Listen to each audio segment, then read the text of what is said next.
Hey, it's Jamie Kale Miller of Pandora Astrology here in Berkeley, California. And I'm Julia Mikas, also Dora, and I'm joining in from New York today. And we have got a full moon in Cancer to tell you about. Let me show it to you. This one is happening on December 29th, and we've got the full moon right here in the sign of Cancer, opposite to the sun in Capricorn. This one's got more harmony than stress, which is really good news. It does have some stress in the form of Chiron right here at 5 degrees Aries, squaring the sun-moon opposition. And then it's got some harmony in terms of Ceres here in Pisces, trining this moon, sextiling this sun, and then Uranus trining the sun, sextiling the moon. So Ceres and Uranus are being super helpful. Chiron is the only one really throwing a monkey wrench into the works. Now, Julia, I know when we talk about full moons, you like to talk about the nature of the opposition as being like a relationship dynamic. Would you want to say something about that right now relative to this moon? Yes, well, oppositions in astrology often either in our natal charts or by transits or even by a lunation like this can bring a focus on our relationships in our life. This particular full moon is in the sign of Cancer, so these are going to be filial relationships that you have. And of course, the timing is around the holidays too, so that's also coincides with when we really start thinking about family. Right. Yeah, and that makes sense that the full moon in Cancer would occur, close to the holiday season, which it does every year. And so, we gather with family in the dead of winter when it's really cold and we want to gather around the hearth fires. This particular opposition features Cancer and Capricorn, which is this dichotomy that has to do with like balancing career versus home. The toughness and thick-skinned quality that you need to have when you go out into the world against the thin-skinned, nurturing, caring quality that you want to have at home with your family. It has to do with being strong versus self-care. There's a lot of interesting thoughts embedded in that full moon. And, oh, I see you have Luna. Let's see her. Can I see Luna, puppy? Yeah.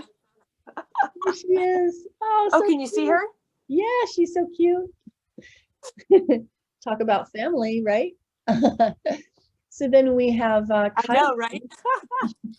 So we have Chiron squaring this moon, Chiron in Aries, where it is going to be for some time now in the future, passing along through Aries, bringing us experiences of wounding and healing in the area of our assertion, our directness, knowing what we want and going after it. And so there should be some pretty strong themes this moon about making a balance between home and work, between softness and strength, and also weaving in these themes of healing and making your own decisions, asserting yourself, and taking action.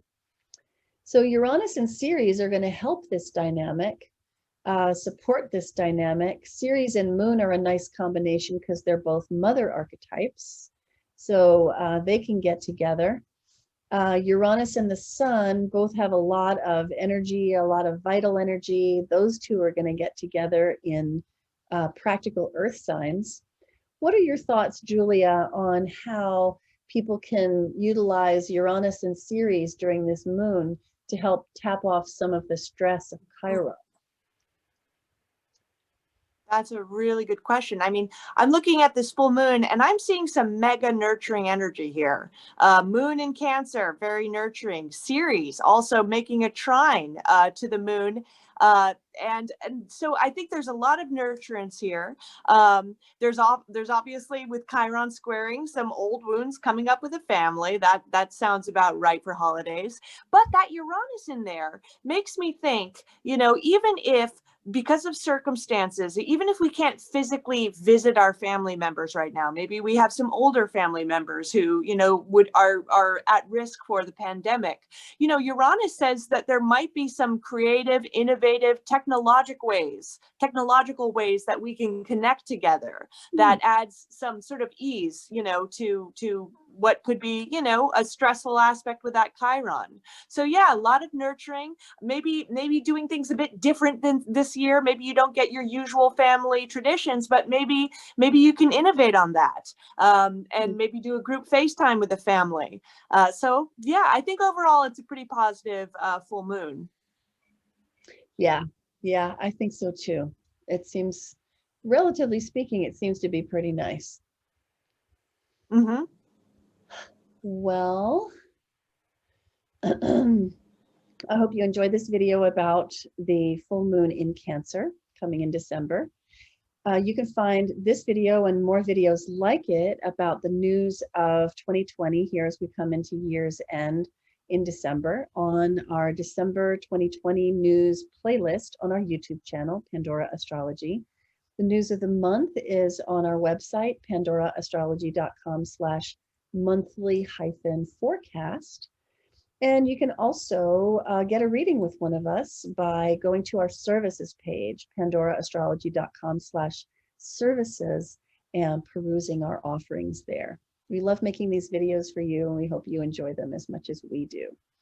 And we'll see you next time. Bye-bye. Bye.